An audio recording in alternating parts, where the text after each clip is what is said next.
नमस्कार दोस्तों, मैं advocate Amit Sangwan reporting crime channel पर आपका स्वागत करता हूं। आज जो घटना आपको सुनाने जा रहा हूं वह 17 अप्रैल रात की है। कर्नाटक में एक जगह जिसका नाम घटक है, वहां पर एक बहुत ही बड़ी भयानक वारदात हो जाती है।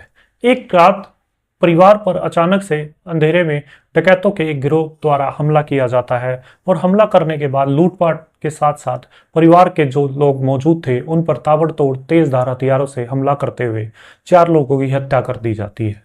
परिवार के जो लोग मारे गए उनमें घर का एक जवान बेटा 27 साल का कार्तिक परशुराम, जिनकी उम्र 55 साल, वह परशुराम की बीबी लक्ष्मी, जिनकी उम्र 45 साल की थी, वह परशुराम और लक्ष्मी की 16 वर्षीय छोटी बेटी आकांक्षा, उसकी भी हत्या कर देते हैं। तो इस तरह डकैतों ने एक परिवार पर हमला करके न सिर्फ लूटपाट की, वह साथ ही साथ परिवार के 4 लोगों की हत्या कर दी। परिवार में जो कार्तिक के मम्मी पापा सुनंदा व प्रकाश भी घर पर मौजूद थे, लेकिन उन्होंने किसी तरह से अपने बेडरूम का दरवाजा अंदर से लॉक करके अपने आप की जान बचा ली। हमलावर इनको भी मार देना चाहते थे, इनकी भी जान लेना चाहते थे, लेकिन वो अपने इरादे में कामयाब नहीं हो पाए क्योंकि कमरे का दरवाजा बंद था। लेकिन जरा सोचिए, जिस घर पर डकैतों ने धावा बोलकर 4 लोगों की जान ले ली हो, उस समय घर के हालात क्या रही होगी। घटक में बहुत बड़ी घटना हो जाती है क्योंकि 4 हत्याएं अपने आप में जो कि लोगों को हिला देती है। जैसे ही पुलिस को रात में इसके बारे में जानकारी मिलती है, पुलिस बल के साथ साथ उच्च अधिकारी भी पहुंच जाते हैं।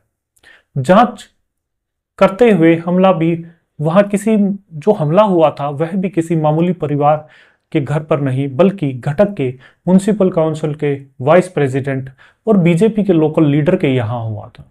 उनका घर उस इलाके में अच्छा खासा रुतबा रखता था और पूरे घटक और आसपास के लोग, इलाके के लोग इनको पहचानते थे। इस तरीके से घर पर लूटपाट के साथ साथ हमला हो जाना यह अपने आप में बहुत ही भयानक वारदात थी।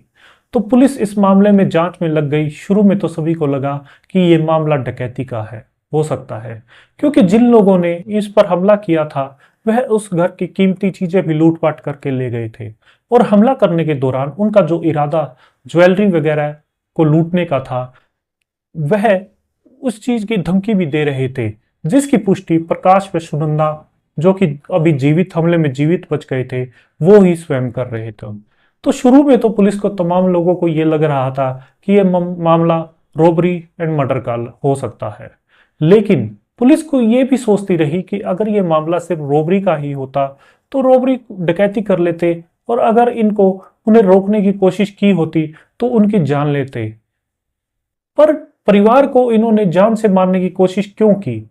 उन कातिलों ने कमरे में बंद दंपत्ति की भी जान लेने की कोशिश की, यानी घर में जो भी नजर आया सबकी हत्या वो करना चाहते थे।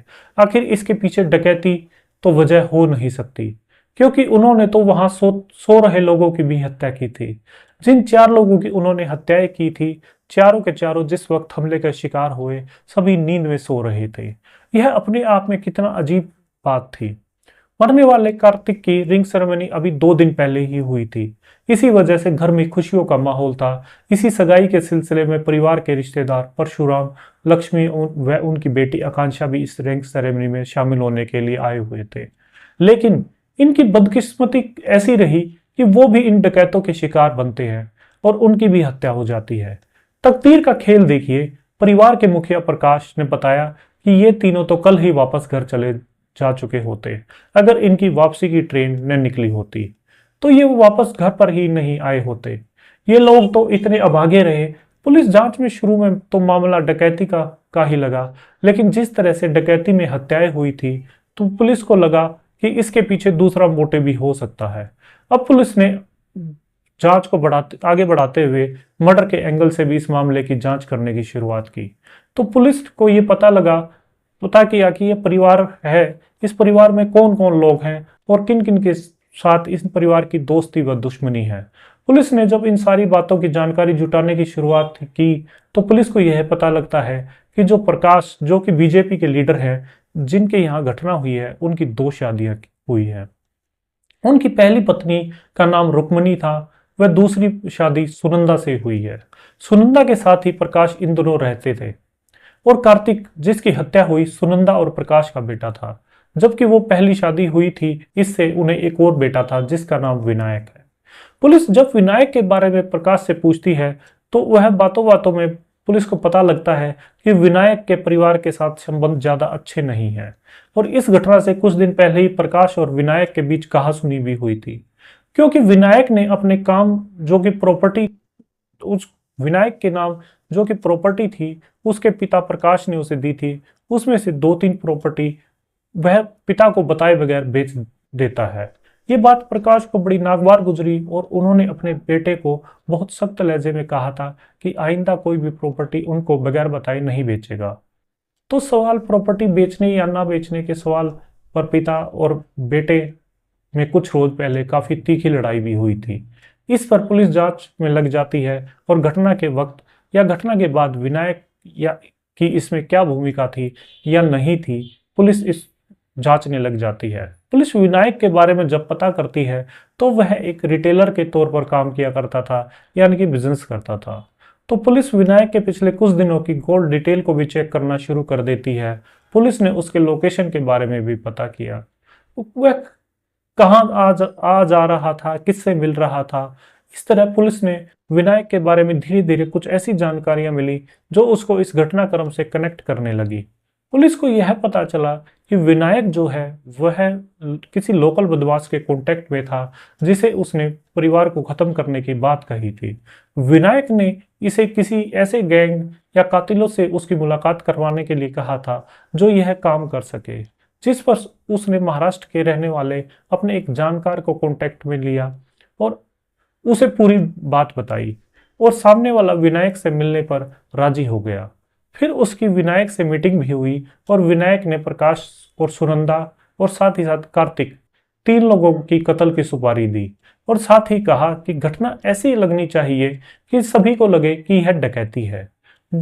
वहां तुम्हें खूब जेवरात भी मिलेंगे क्योंकि घटना से 2 दिन पहले ही एक परिवार में एक फंक्शन होगा और वह जो भी तुम लूटपाट करोगे वह सारा ज्वेलरी वगैरह कैश वगैरह वह तुम ले जाना। वह इस काम के बदले 65 लाख रुपए देने के लिए बोला गया।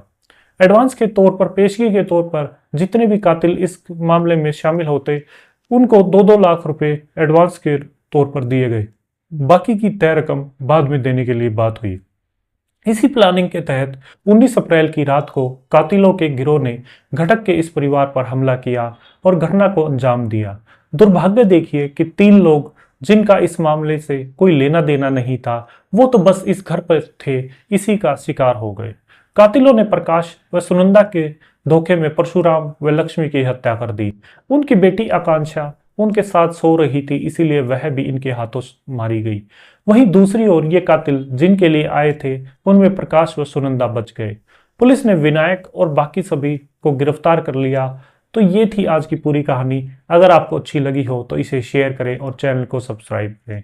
दोस्तों, इस घटनाक्रम को सुनाने का उद्देश्य किसी का दिल दुखाना व परेशान करना नहीं था, बल्कि समाज में फैली बुराइयों को आपके सामने लाना था। स्वस्थ रहें, सचेत रहें। कल फिर मुलाकात होगी एक नई कहानी के साथ।